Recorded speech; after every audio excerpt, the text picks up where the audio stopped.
থেকে এটা চলে আসছে। নবী করিম সাল্লাল্লাহু আলাইহি ওয়াসাল্লামকে জীবিত অবস্থায় এই 23 বছরে মোট 16 বার হত্যা করার চেষ্টা করা হয়েছে। কতবার? এবং তাকে এই 23 বছরের নববী জীবনে প্রায় 15টা গালি খেতে হয়েছে। সাহের, জাদুকর, কাযযাব, মহামিথ্যাবাদী, ফারিকুল জামাত বিভক্তকারী, ঐক্য বিনষ্টকারী, অনেক কথা শুনতে হয়েছে 15টার মতো। কাবা ঘরে যখন তিনি তাওয়াফ করছেন মক্কা বিজয়ের পর, তখনও তাকে চোরাগোপ্তা হামলা চালিয়ে হত্যা করার চেষ্টা করা হয়েছে। তিনি বসে আছেন, তার সামনে তরবারি নিয়ে গেছে। আল্লাহ ওহীর মাধ্যমে জানিয়ে দিয়েছেন, তিনি বলেছেন তরবারি কি জন্য এনেছো? আমাকে হত্যা করার জন্য। সাথে সাথে সে মুসলিম হয়েছে।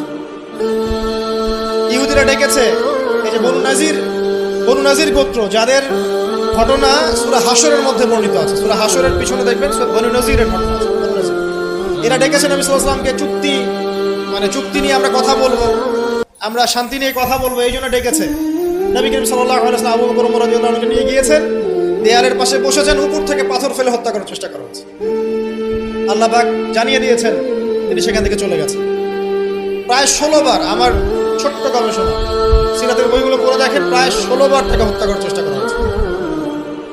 তাকে জীবিত অবস্থায় প্রায় 15টা গালি খেতে হয়েছে। কিন্তু প্রত্যেকটা বিষয়ের রিফ্লেকশন একই রকম ছিল না। মাক্কি জীবনে নবী সাল্লাল্লাহু আলাইহি ওয়াসাল্লাম প্রচন্ড সবর এবং ধৈর্যের পরিচয় দিয়েছেন। দোয়া করেছেন, বদদোয়া করেছেন, হেদায়েতের দোয়া করেছেন। কিন্তু মাদানী জীবনে যখন নবী করিম সাল্লাল্লাহু আলাইহি ওয়াসাল্লাম যখন একটা স্টেটের প্রধান, রাষ্ট্রপ্রধান, তার কাছে ইকোনমিক পাওয়ার, পলিটিক্যাল পাওয়ার, সামরিক পাওয়ার সবকিছু আছে, একটা সুপার পাওয়ারের মতো, ঠিক তখন তিনি এই অপবাদগুলো সহ্য করেন নাই। একজন ব্যক্তির নাম কাব বিন আশরাফ, নবী করিম সাল্লাল্লাহু আলাইহি ওয়াসাল্লাম সাহাবীদেরকে বলেছেন, ওকে মেরে চলে আসো। সাহাবীগণ এই মিশনটা বাস্তবায়ন করেছে। পরে আরেকজন ছিলেন সাল্লাম বিল হুকাই, আর এক ইহুদি নেতা। নবীজি একদিন বলেন, আমাকে কষ্ট দিয়েছে, কে আছো আমার মনে শান্তি দিতে পারো? 3জন সাহাবী চলে গেল। খায়বারের দুর্গের মধ্যে ঢুকেই তার কেসাস করা হয়েছে। সবসময় রিফ্লেকশন একই রকম ছিল না। মক্কা বিজয়ের পরে, মক্কা বিজয়ের দিন তিনি সবাইকে ক্ষমা করে দিয়েছেন আমভাবে, শুধু কয়েক শ্রেণীর মানুষ বাদ দিয়ে। তার মধ্যে এক শ্রেণী হচ্ছে যারা নবী করিম সাল্লাল্লাহু আলাইহি ওয়াসাল্লামকে সারা জীবন বিভিন্নভাবে কথা, গান, লেখা, রক্তটি বিভিন্নভাবে তাকে কষ্ট দিত। ইবনু খাতাল নামে একজন ব্যক্তি ছিল, সে কাবা ঘরের গেলাফ ধরে ঝুলেছিল। ওই অবস্থায় আলী রাদিয়াল্লাহু আনহু তাকে হত্যা করেছে। আমি আপনাদেরকে বলছি না যে এটা সলিউশন, আমি এটা বলছি না আপনাদের। আমি আপনাদেরকে বলতে চাচ্ছি, জীবিত অবস্থাতেই নবী সাল্লাল্লাহু আলাইহি ওয়াসাল্লামকে প্রায় 15টা গালি খেতে হয়েছে, তাকে 16 বার হত্যা করার চেষ্টা করা হয়েছে। কিন্তু সবসময় তার রিফ্লেকশন একই রকম ছিল না, প্রতিক্রিয়া একই রকম ছিল না। যখন মাক্কি যুগ, মুসলিমদের অবস্থা দুর্বল, মুসলিমদের হাতে কোনো রকম ক্ষমতা নেই, আলাদা রাষ্ট্র নেই, কোনো ইকোনমিক বেস নাই, আমরা সেখানে অনেকটাই দুর্বল, বেশ দুর্বল। বরং সেখান থেকে হিজরত করে চলে যেতে হয়েছে মদিনায়, তাই নয় কি?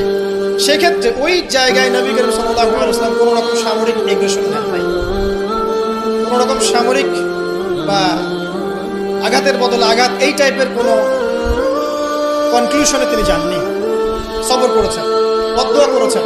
ঠিক যেমন আমি বললাম, আমাদের করণীয় এখন এটাই, সবর করতে হবে, আপনাকে বদদোয়া করতে হবে, আপনি নিজের রাসূলের আদর্শের উপর থেকে দেখাবেন, ইত্যাদি ইত্যাদি।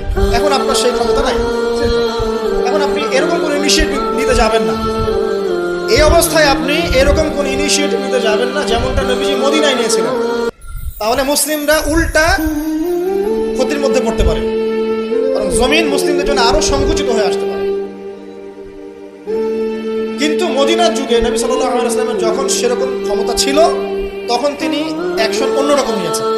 যদি কখনো এই জমিনে আল্লাহ পাক ইসলামকে আবার সেই জায়গায় নিয়ে যান, তখন সেই অ্যাকশন নেওয়া। চোরের যে হাত কাটে, চুরি করলে হাত কেটে দেওয়া হয়, এটা কি আপনি এই ধরনের কোনো সিচুয়েশনে বাস্তবায়ন করতে পারবেন? পারবেন না, সিম্পল, বিকজ এটা ইসলামিক স্টেট নয়।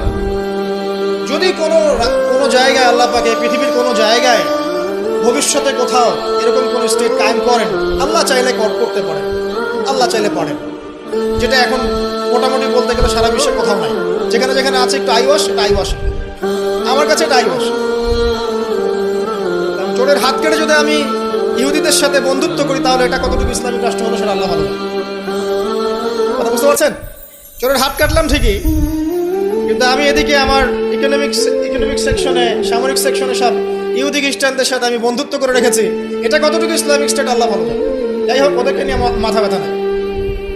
বিষয়টা হচ্ছে, যদি কখনো আল্লাহ পাক এমন কোনো জায়গা দেন মুসলিমদেরকে ভবিষ্যতে, তখন চোরের হাত ঠিকই কাটা হবে, তখন ব্যভিচারের শাস্তি ঠিকই দেওয়া হবে, জেনার জন্য বেত্রাঘাত করা হবে, ইত্যাদি ইত্যাদি। কিন্তু সেটা তো আপনি এখন করতে পারবেন না।